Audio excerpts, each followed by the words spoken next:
If you thought closing costs will be the last thing that you would have to pay until your first month's mortgage is due as a new homeowner, I am here to tell you that is not how any of this works. After you sign your life away at that closing table and you get up with your keys as a brand new homeowner, there are going to be a few expenses that you are going to be hit with that you probably didn't plan for. So today I am going to walk you through what those expenses were for me, how much I paid, and then give you some context as to why I paid for the things that I paid for as a new homeowner. I'm going to break it up into three different categories. The first category is going to be immediate move-in stuff. The second category is going to be utilities, and you are going to be surprised by how much I paid in the utilities category. And then the final category will be miscellaneous, like random stuff. So starting off with the big ticket priority purchase that I paid for the day after closing, that was $1,046 for a 2-year home warranty. The sellers did not do a good job of maintaining this house. So I automatically knew that I was going to get a home warranty. Even though the house was 6 years old, I didn't want to take a chance on some of the builder warranty things not transferring. And then the reason why I purchased 2 years instead of 1 year is because when I went to the reviews for the company that I used, I saw that their renewals were already $750 per year. So knocking it out with 2 years up front actually gave me a peace of mind that I wouldn't be spending like $750 for the following year. I paid $100 to change the locks because safety.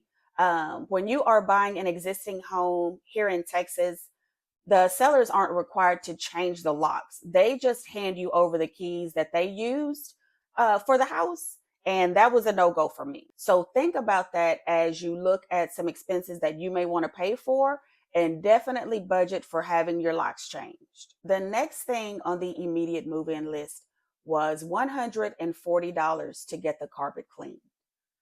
The sellers did not disclose some of the stains that were on the carpet, like they deliberately hid some of them by having furniture placed on the carpet, even though they had replaced the carpet before they put the house on the market. They let their kids put permanent marker all over the carpet. They let their dog do its business all over the carpet. So getting the carpet cleaned was non-negotiable for me. And as far as the condition of the house, when it was time to move in, I'm going to tell you how my agent got an additional $400 credit for me to go towards some of the stuff that needed to be done in this house before it was actually livable up to my standards. It cost $55 to get the yard done. When we toured the house in mid-February, the yard needed to be done at that time. So from mid-February up until I moved in mid-April, the sellers did absolutely nothing at all to the yard. Yes, I do live in a neighborhood where there is an HOA. Separate and apart from that, I do want the yard to look decent. So paying for yard care right out of the gate as a new homeowner, that's going to be one of those expenses that if you don't do it yourself, which I am not a yard person at all, that is something that I will never take it upon myself to do. Definitely factor into your budget how much it's going to cost to keep your yard maintained. Okay, let's move on to utilities. And this is surprisingly the category where I spent the least amount of money. I only had to pay $25 to get my water service connected. I got a letter of credit from my previous water company stating that I had on-time payments for the past 12 months. I actually had on-time payments for the entire time that I paid my bill. But the new water company where I moved to, they only required like 12 months. So because I got that letter of credit, that waived the $50 deposit that I would have had to pay if I didn't have a good track record of bill payments. I did not have to pay anything to have my electric service turned on. The house is all electric. The electric company that I chose did a soft pull on my credit report. So no deposit was required. And of course, I didn't have to pay any upfront fees to get my internet service turned on. So I only spent $25 to get all of my utilities taken care of and turned on. That brings us to the miscellaneous category. I paid $130 for pest control services because here in Texas, you are always going to have some kind of bugs, particularly in the summer months. And until the bugs can start to help with the mortgage, they are not welcome to live here. So $130 to get the pest control service started. Um, and this is going to be a quarterly expense for me. And that's about $30 more than what I was paying per quarter at my old house in Austin. The next thing, oh, y'all, $90 for packing supplies. I really wanted to take good care of my stuff in the move on the U-Haul. I really did not want to spend $90 on paper and bubble wrap that I knew I was going to eventually throw away.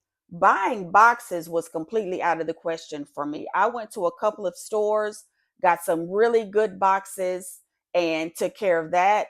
But that $90 for packing supplies, no, it just did not sit right in my spirit. This next expense is probably going to seem random, but it was a necessity. I had to pay $11 to have my address changed on my Texas driver's license, and that was for homestead exemption purposes.